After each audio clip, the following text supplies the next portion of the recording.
Dionne comes in on this Harbor Place project. Boom! I know y'all like, yo, I didn't even think she was going to get here, but that bitch You is a were following me the storyteller. whole time, Dion. Trust me on that. So get to Harbor Place, and now it's stirring up all of these 80s memories when this place, yo, from the day so the 80s to 95, or, I have an aunt that I've talked about publicly, used to call her B. And this woman was my bright and shining light. Like at 4, I looked at her. She was my Storm from X-Men. She was my Lauryn Hill before there was a Lauryn Hill. That was B. She was tall, dark skin, fly like a fucker, tongue like a knife. You hear me? Smart as nobody's business. That was my Aunt B. And she claimed me as her daughter because I'm her sister's. Something happened between when I was born in the 80s to about, we're just about to hit 90s. So I remember, I guess, being, what's that, like 11? 90 is 10? 10. 10, 10. So yeah. I remember my family having a lot more discussions about her. I remember her moving back to Richmond, Virginia, which is where my mother's side is from, and her being separated. I'm like, what the fuck? Something seems, and then her body started changing. Long story short, my aunt was introduced to cocaine from her boyfriend, and she just couldn't break it. And what I was noticing as a child was this woman who I perceived as my Storm and my Lauryn Hill, like her body changed. She got into fights, her teeth, it got knocked out, like she changed. And then it was about 12 or 13 that I remember the phone call and my little cousin getting into my bed at night, just coming out of nowhere. I live with just my mother, my brother, my my parents. It's the 4 of us. And all of a sudden, my little cousin is in my bed. And I'm like, what? And I just remember a distinct scream, my mother's scream, because her older sister, her light, was found murdered behind an abandoned building, beat, and it came as a result of this drug. So I'm bringing it back to Harbor Place, right? To know that the government, any black, so here it is, you have these 2 people walk off the plantation, both of them trying to figure the fuck out. I mean, you walked out with nothing, and then you have a group that have already been struggling. And then you have the other side that have held on and created some type of semblance of something.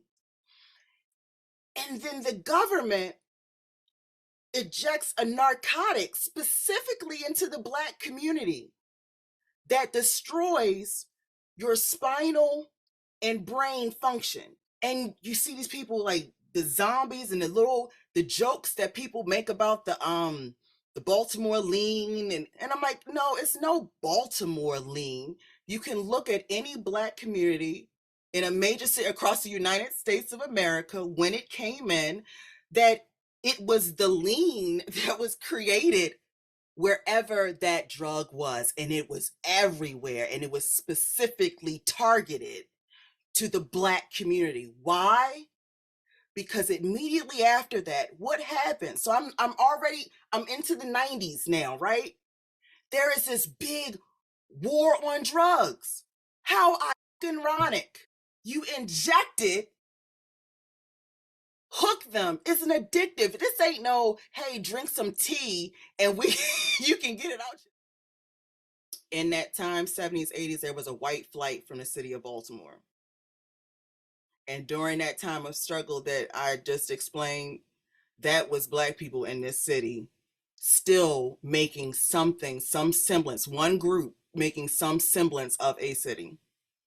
And I don't know if the privilege or we forgot or whatever, but my goal right now is to activate 35 to 45-year-olds within Baltimore's community, specifically the African American community, to awaken this sense of voice, to realize us, like, we are Brandon Scott, we are Nick Mosby. Like, at this point in our lives, 35 to 45, like, y'all are every person that you've looked at as the person that was going to come and save us.